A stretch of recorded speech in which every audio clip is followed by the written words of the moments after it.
Eu conheci a Bianca a gente frequentava e gostava das mesmas coisas e me apaixonei por ela, a gente começou a namorar. Ele era muito romântico comigo, ele me respeitava. Eu já tinha muito ciúme, mas como a gente estava no namoro, eu não queria demonstrar isso. Então, eu guardava pra mim. E nesse namoro, eu já me entreguei pra ele, então eu já estava grávida. E devido a isso, a gente não chegou a casar com aquela cerimônia de noiva e tal. A gente casou no cartório, né, para acelerar o processo e irmos morar junto com essa filha. Mas logo que a gente começou, a gente foi se deparando com os problemas. Primeiro, ela foi mostrando um lado da personalidade dela que até então eu não conhecia, que ela mascarava bem, que era realmente o ciúmes obsessivo. Ela tinha ciúmes, inclusive, do meu relacionamento com a minha mãe, com a minha irmã, amigos. E eu não dava motivos para essa desconfiança. Então, quando você não dá motivos, você se sente injustiçado. É muito ruim isso. Você ser acusado de algo que você não... que na minha mente eu não fazia, né? Eu fui me distanciando disso tudo, né? Até por causa dos filmes dela, realmente eu me sentia muito oprimido. Era uma coisa que era surreal. Quando ela estava perto de mim, ela demonstrava até uma certa raiva. Ela me tratava mal, com arrogância. Mas quando a gente estava longe, ela me ligava o tempo todo, ela queria estar junto. Então eu ficava até meio sem entender. Cheguei até a desconfiar do sentimento dela, realmente, se ela me amava, sentia algo por mim, porque era muito contraditório. Parecia mais um desejo de controlar. E isso foi gerando vários conflitos dentro do casamento, né? Eu aposto que foi aquela secretária metida que ligou pra você de novo. E toda vez que ela liga, você fica diferente. Eu já percebi isso. Ela é só secretária, tem que resolver um problema do cliente. Cliente é cliente. É, mas eu não gosto dela, tá? Eu tenho certeza que ela dá em cima de você. Eu também tinha meus defeitos, né? E a gente eu comecei ali com algo que parecia inofensivo, que era a pornografia. A gente já tinha o costume do namoro de assistir pornografia juntos. Inclusive, foi até...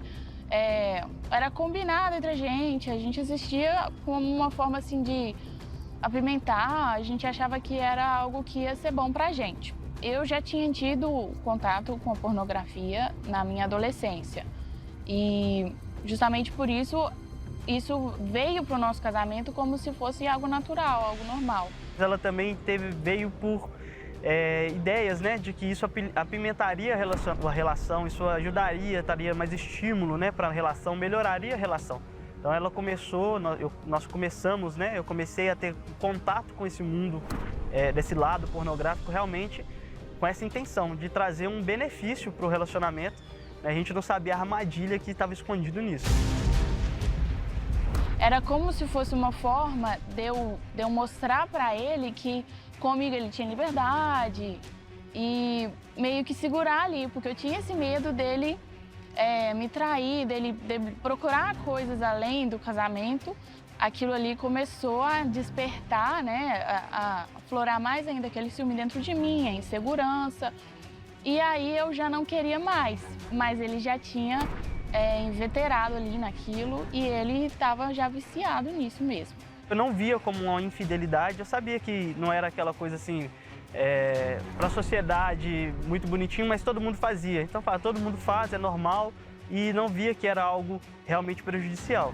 A gente já tinha muitos problemas devido ao meu ciúme, e aí eu achava que eu tinha o direito, né, de ter esses ciúmes devido à pornografia, mas o meu ciúmes ele se estendia além disso. Eu queria estar sempre cercando ele de todos os lados, não deixava ele sozinho, tudo, em todos os lugares, de toda forma que eu pudesse estar ali, de uma forma pensando que eu fosse impedir de alguma coisa acontecer, eu estava.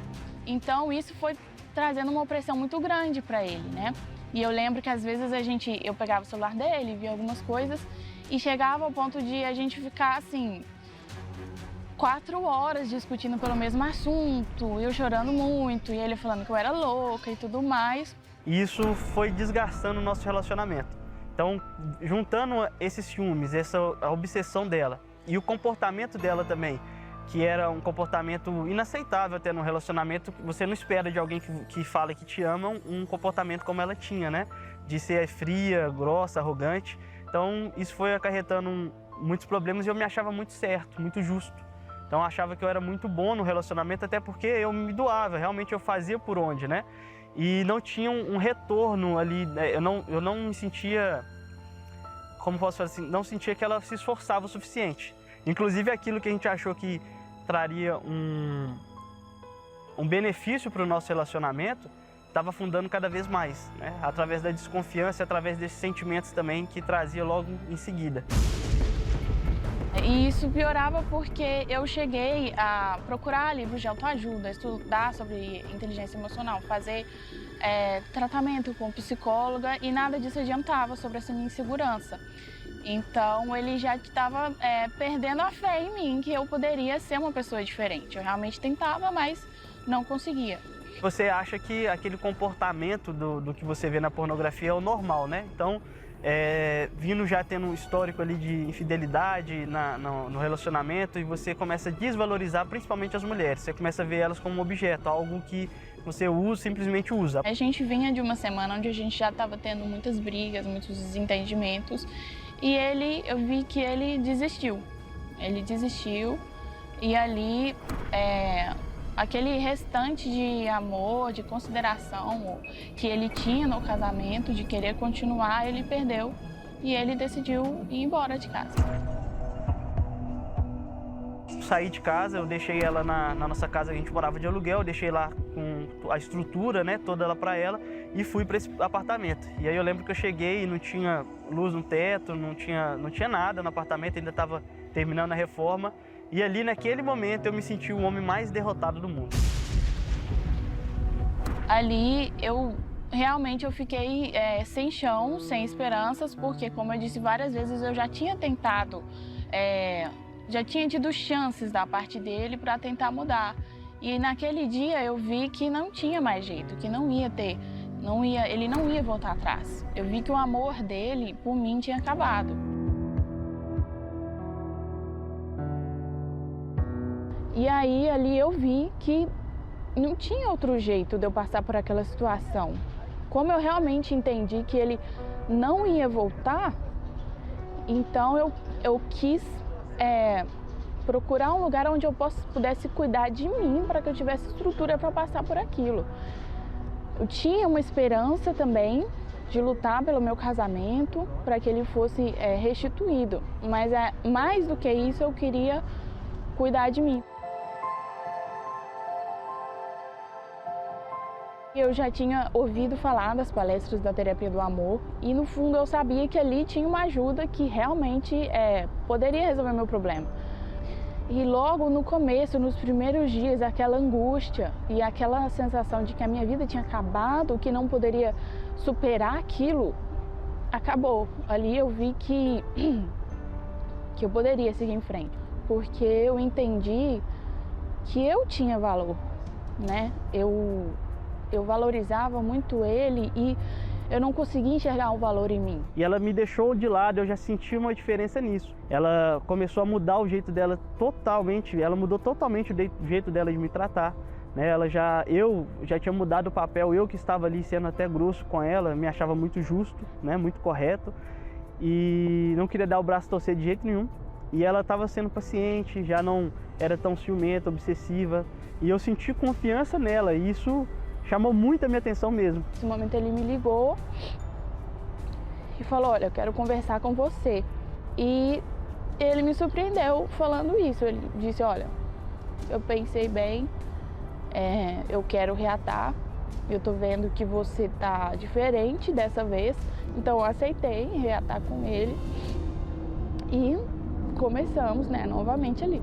Não era ciumenta, mas respeitava o espaço dele. E ali fui aplicando as coisas que eu ia aprendendo na palestra, tratando ele com respeito, amando ele de verdade. Nós somos de Minas Gerais, ela quis vir até a palestra no Templo de Salomão e eu queria vir com ela, mas eu tinha uma resistência ali dentro de mim, um preconceito, e acabou que eu tomei a decisão de entrar. E desde o dia que eu entrei, eu não saí mais. Comecei a tratar o meu interior, ela também. Eu larguei todo esse vício de pornografia, a gente abandonou, abandonei companhias, abandonei tudo que tinha ali que atrapalhava nosso relacionamento e a minha vida no geral. Né? Tratei o meu interior, comecei a ter, o primeiro sinal é ter paz, né? Tranquilidade. E eu comecei a agir, resolver os nossos problemas, a gente começou a tratar os problemas das diferenças que a gente tinha com inteligência.